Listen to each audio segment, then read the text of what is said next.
When it came time to do Pocahontas, I thought, well, this is going to be a really challenging story because it's very different than all the others. This is not a fairy tale. There was a real girl who's buried in England named Pocahontas. And you take it seriously that what you're going to draw becomes the established version of that character for generations to come.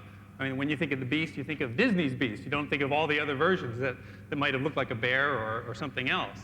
Or when you think of the Little Mermaid, you think of Disney's Little Mermaid.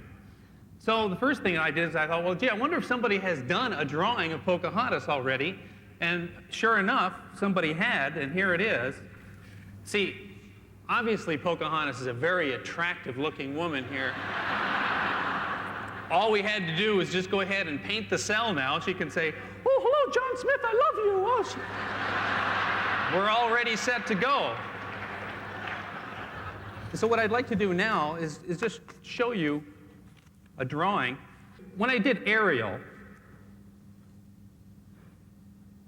she was kind of your girl next door kind of a look, a very Disney kind of a character. The turned up nose, actually I designed her based on my wife, has very much this kind of a look without the fins.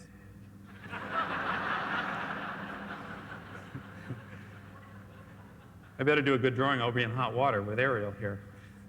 Now, Ariel's eyes were big and expressive, big, super hair. I don't know why I get all these characters with long hair, the Beast and Pocahontas and Ariel, and I don't have much at all. I'm jealous while I'm animating. So here you can see Ariel in a very rough, kind of a quick sketch.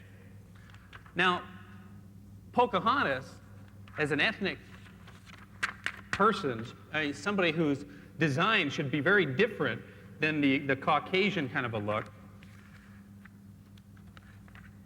Just about in every area of design, she's the opposite of Ariel. Instead of a very high forehead like Ariel, Pocahontas has a lower forehead, more of an Asian kind of a look. Instead of these big eyes, her eyes are very narrow. They're straighter, slightly angled. Where Ariel's chin comes in here, cheek comes in, Pocahontas's goes out. Where Ariel's eyebrows are very arched, Pocahontas's are more flat.